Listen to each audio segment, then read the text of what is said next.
Et le verset 13 nous donne la moralité de l'histoire ou le but de la parabole. Il y est écrit « Veillez car vous ne savez ni l'heure ni le jour ».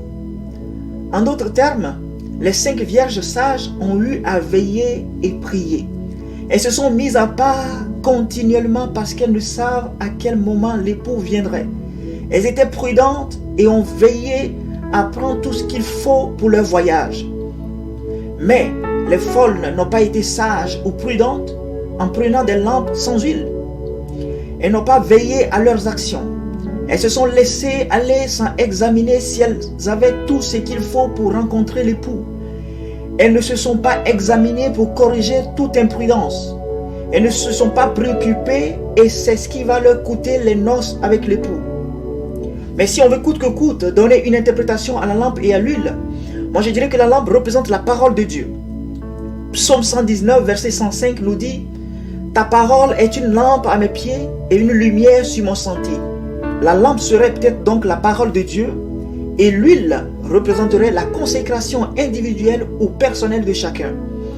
Dans la parole, l'huile est toujours l'onction. Elle est utilisée pour consacrer un roi, un sacrificateur ou un serviteur. Il est synonyme de consécration, le fait de se mettre à part pour le Seigneur. L'huile est ce qui fait briller la lampe. Sans l'huile, la lampe ne sert de rien. Il est totalement inutile de philosopher uniquement sur la parole ou de citer la Bible sans la mettre en pratique.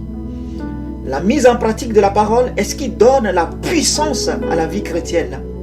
Et le Seigneur parlant dans Matthieu 7, le verset 24 dit « C'est pourquoi quiconque entend ces paroles que je dis et les met en pratique sera semblable à un homme prudent qui a bâti sa maison sur le roc. La pluie est tombée, les torrents sont venus, les vents ont soufflé et se sont jetés contre cette maison. Elle n'est point tombée, parce qu'elle était fondée sur le roc. Mais quiconque entend ces paroles que je dis et ne les met pas en pratique sera semblable à un homme insensé qui a bâti sa maison sur le sable. La pluie est tombée, les torrents sont venus, les vents ont soufflé et ont battu cette maison et elle est tombée. Et sa ruine a été grande. 5 vierges ont été donc sages. Ce sont des chrétiens qui entendent la parole et qui la mettent en pratique. Elles ont bâti leur maison sur le roc. Les 5 autres ont été folles et insensées. Elles se sont contentées d'être justes avec les sages et d'être dans le mouvement d'ensemble en oubliant que le salut est individuel et que l'huile ne se partagera pas et que chacun devra tenir sa lampe pour éclairer son visage à la rencontre de l'époux. Elles n'ont pas eu à garder la parole et à la mettre en pratique. Elles n'ont pas veillé à être prêtes en tout temps parce qu'elles savaient que l'époux peut arriver en tout moment, tôt ou tard. Elles devraient donc être prêtes, se bien préparer, ce qu'elles n'avaient pas fait.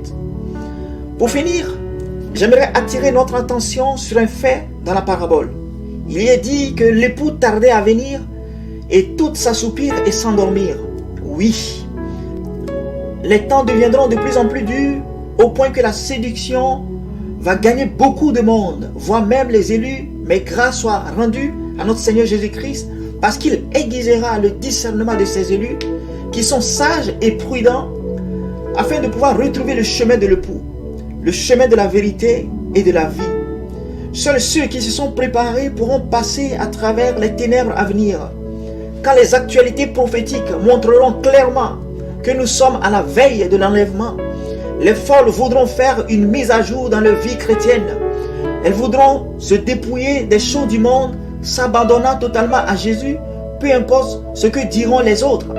Mais ce sera déjà trop tard. Après le cri de minuit, il n'est plus possible d'aller chercher cette huile.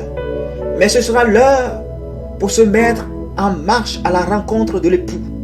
Ce cri de minuit qui réveillera tout le monde sera pour certains un sujet de joie parce que leur temps attendu est arrivé. Et ce sera pour d'autres un sujet de larmes, de pleurs et de grincements de dents parce qu'elles n'auront pas été prudentes et sages.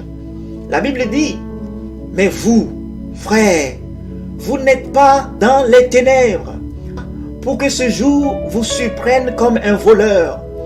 Vous êtes tous des enfants de la lumière et des enfants du jour. Nous ne sommes point de la nuit ni des ténèbres.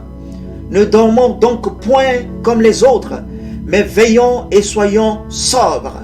Car ceux qui dorment, dorment la nuit. Et ceux qui s'enivrent, s'enivrent la nuit. Mais nous, qui sommes du jour, soyons sobres, ayant revêtu la cuirasse de la foi et de l'amour, et ayant pour casque l'espérance du salut. 1 Thessaloniciens 5, versets 4 à 8. Alléluia. Que Dieu vous bénisse abondamment, frères et sœurs. Si la vidéo vous a plu, partagez-la et laissez en commentaire ce que vous pensez sur la lampe et l'huile, sachant que le plus important est de veiller et d'être prêt en tout temps pour le Seigneur, d'être irréprochable et irrépréhensible à la lumière de la parole, recherchant à faire la volonté de notre Maître d'un cœur sincère et totalement pour la gloire de Jésus. Alléluia. Soyez bénis. Shalom, shalom, shalom.